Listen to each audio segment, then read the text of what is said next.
My thoughts are that Silkworth was a man that was way ahead of his time in terms of his medical thinking.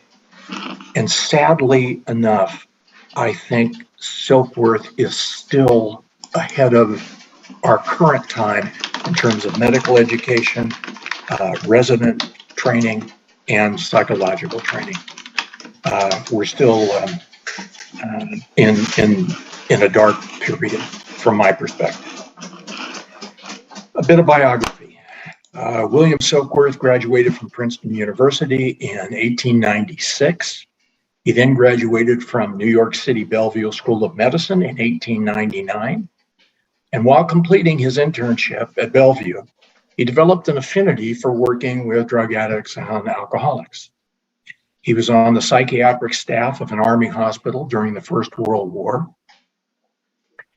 From about 1919 to 1929, he was on the staff at the Neurological Institute of Presbyterian Hospital in New York. And he lost everything that he owned in the stock market crash of 1929. This, I believe, had profound effects on his later professional life and his career choices. And I'll break with Silkworth's biography at this point, and I'll return to it momentarily to discuss medical, scientific, and the psychiatric zeitgeist in the first half of the 20th century.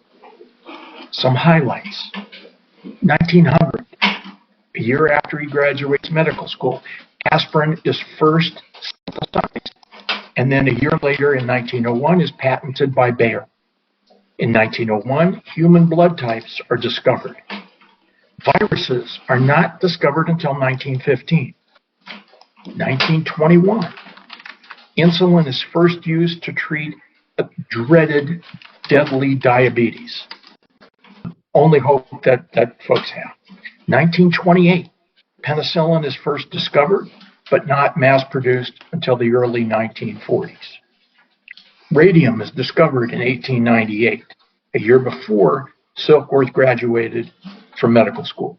And radiological treatments begin in the first half of the 20th century, probably killing most of the folks that undergo radiological therapy in the first 20 years. The 1920s, 1930s, vitamins are discovered, and we begin to understand their use and their importance. 1930s, sulfa drugs are first used to treat antimicrobial infections. 1937, the first blood bank opens and comes into use. Sigmund Freud begins writing about the unconscious and psychoanalysis in the late 1800s, and the talking cure is in use by the time Silkworth meets and treats Bill Wilson for the first time. CPR does not come into use until 1960. Returning back to Silkworth, kind of understanding the scientific and medical things that are happening around him. And after going bust in the crash of 29, he joins the staff at Charles B. Towns Hospital, probably around 1930. He was let go from the Presbyterian Hospital in New York, probably because not because of anything he did, but because of the crash.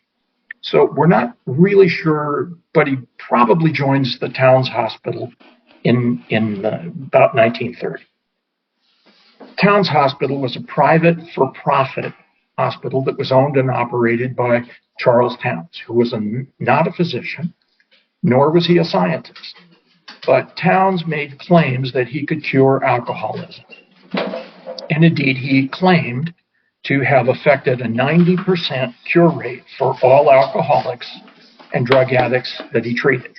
He went to China and claimed that he was able to cure 90% of the Chinese opiate addicts.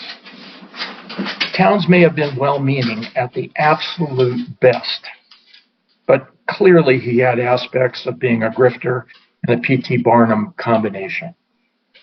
And what he offered at the Towns Hospital was something that came to be known as the belladonna cure, which involved using hallucinogenic drugs along with upper and lower GI purges. Bill Wilson took such cures about 4 times while he was at the town's hospital under Silkworth's care. The hospital had a worldwide reputation. It became a drying out hospital for the rich and famous, and it clearly preceded Malibu, Southern California, by about 75 years. Silkworth was both an incredibly astute clinician and a really lousy scientist. And while not the first to suggest that alcoholism was a disease, as Benjamin Rush, who was our first Surgeon General, founding father, physician who overbled George Washington and probably contributed to his demise, did write that he felt that alcoholism was a disease, but Dr. Rush also felt it was not a moral failing. But he didn't expound any further. Silkworth was the first physician to go into some significant detail and speculation on the subject that it was not a moral failing, but it was a disease, it was an illness. And his contributions that alcoholics manifest what Silkworth called an allergy to alcohol were significant. He proffered that a mechanism of craving existed in the alcoholic, and this mechanism was absent in the non-alcoholic. Silkworth was a risk taker. He rebelled against the medical and social establishment notion that the alcoholic drug addict did not suffer from a moral failing, but was ill, was a sick puppy. At a time when psychiatry may have been so arrogant that it reviled against any self-help program, Silkworth allowed Wilson to interact with his patients in hospital and share his views about recovery. This was unheard of. Freud would have been livid. Today, we certainly can criticize Silkworth's use of poorly or not at all well-defined terms. We can see this in a real negative light. Words like disease, craving, allergy, terms like alcoholic types. We argue about these today, but Silkworth never, ever defined them. And his use of these terms can be seen as metaphors or scientifically defined parameters.